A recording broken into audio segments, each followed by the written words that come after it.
Yo YouTube, what's going on? AJ here, back at it again with another video.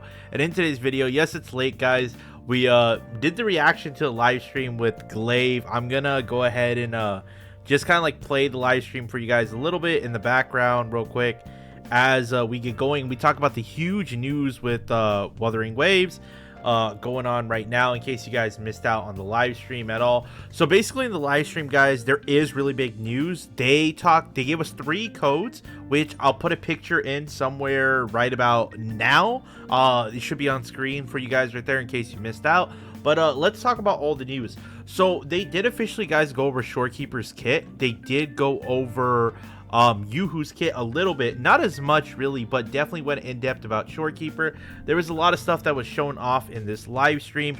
I'll scroll through for you guys and show it off, but as you guys can see, we go right here. Sorry for the loading time, guys.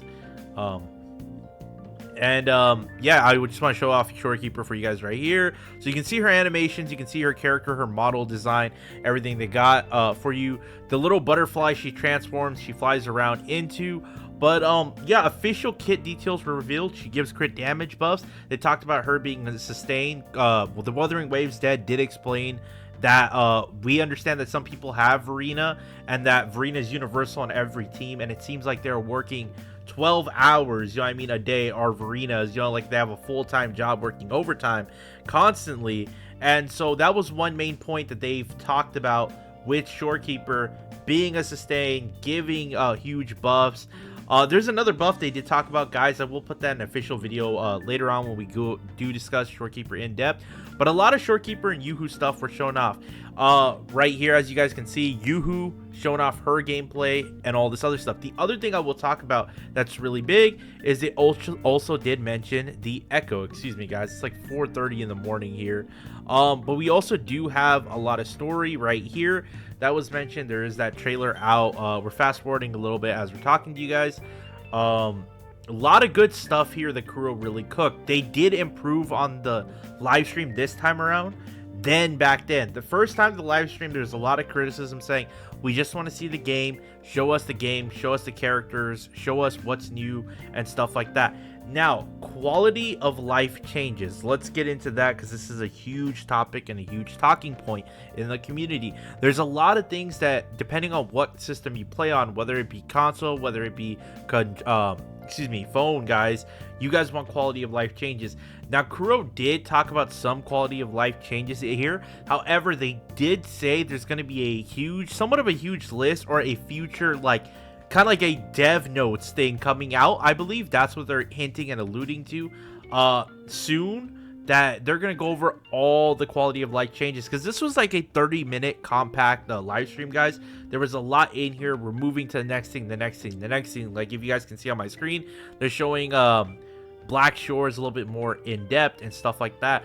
One thing I do want to show you guys is, we know Inferno Rider is one of the you know what I mean, hologram bosses. They show it in here, but here's a crazy thing too. I'm trying to find the JoJo stands for you guys. Yeah, here it is. Look at this, guys. Check this boss fight out real quick. So there is a new boss officially added to Wuthering Waves, and this is going to challenge us as far as the story is concerned, as far as the combat is concerned.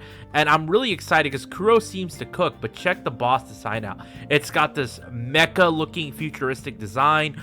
Pure blue, has the hammer, but right there they quickly like showed us a cut. He's swinging away, but it looks like he's a stance switcher, so you'll see what I'm talking about in 1 second. After this swing, dodge, AoE effect, look at that, goes back with 2 hands out, like 2 big hands, like a JoJo crazy.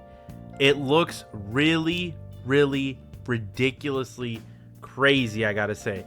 Yo, this, like, Kuro is cooking, guys, really cooking with this patch. So not only do we have the Inferno Rider holo, we have a brand new boss, and who knows, that potentially may be in the future a new holo if they decide to do it. We have new Phantom Echoes, guys, that you guys can collect. That's another thing. I'm glad they showed that on the screen really quickly. That's for you guys who are like Pokemon collectors or gacha collectors. Now, obviously, I know it's easier to collect Phantom Echoes around the world, but at least it gives you that extra little bit of time to explore new you know what I mean, catch new things, stay in the overworld a lot. New map, obviously we got a new map with the Black Shores, looks really big. They showed off an underground area, as you can see some of the Phantom Echoes little things right there, little animations, all these cool things were showing off that were really good that Kuro cooked. But as you guys can see, we're going through all this real quick, and they're gonna show Inferno Rider in just 1 second, guys. I'm just waiting for that, and then we're gonna get into a final thing I want to talk about real quick with this live stream that was really cool. Multiplayer. Okay, now that we've seen Inferno Rider multiplayer, so I don't like right here, guys. We're getting a bunch of new events too. There's gonna be a lot of pulls this patch, guys. A good amount of pulls, I think, this patch. So we're getting some new events, obviously. They're showing off all these events. But watch right here. Dude, we're going to see something for Elusive Realm that really surprised me. That really, really shocked me. And, you know, you see this, and there's a co-op battle challenge for Elusive Realm. And now you get to take bosses on together. And I'm so excited about this. One of the biggest complaints I had from the previous event, guys, that released was the concept was cool. I feel like, though, and I've told you guys this before, the first co-op event or even the first Elusive Realm, I feel like it's a testing ground. Are players going to be interested? Do they even want to play co-op? How good was their matchmaking? You know what I mean?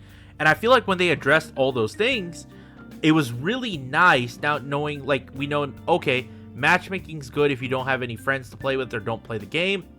If you do have friends, get into the world, play with each other. Obviously, you guys can see the codes on the screen that they're showing off throughout the live stream. But definitely, this is a huge improvement because I did talk about if the boss is hunting you, the player, it makes it more dynamic and interesting. Sure, 2v1ing a boss, it could be easier, but I also see it being ridiculously fun if they make it challenging. I understand it's an event, so that's why I was really hoping they do something along the lines of, and this is an idea I'm throwing out to Kuro Games, is make normal stages, right, where everybody can clear it with their buddies really quick or do it by themselves and get the max amount of astrite.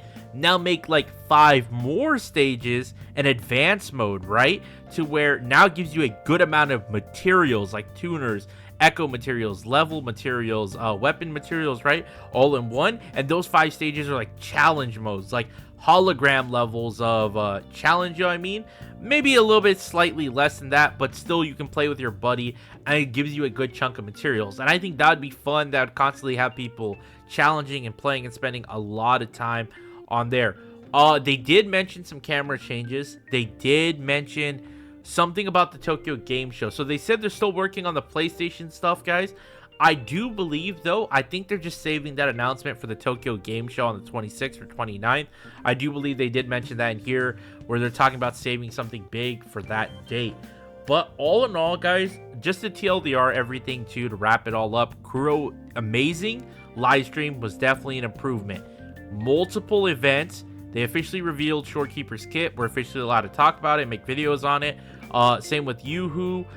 Showed us the character animations, showed us the hologram, showed us a new boss, showed us new Phantom Echoes, gave us Astrite, 300 Astrite, the codes. There's I feel like I'm missing something, guys, because it's like so late at night. But there's so much in this 30-minute live stream that was compact that I definitely recommend you guys go check it out yourselves if you really want. But if you like the TLDR version, I pretty much gave you guys the main things that they said. Obviously, more quality of life changes. We're definitely going to get some sort of, I believe, dead notes soon, so stay on the lookout for that video. I'm going to cover it. But that's it for this one, guys. Please leave a like, comment, and subscribe if you guys like the content on the channel. Thank you guys for the support. We're trying to be the top Wuthering Waves creator. I appreciate y'all. I love y'all with rocking with me. Also, shout out to Glaive. Go to his channel. He has a live stream up. I wasn't expecting that. I just was in there for a second, and we ended up reacting to the whole thing. So if he makes a video out of that, that'd be amazing as well. So yeah, shout out to Glaive Keo.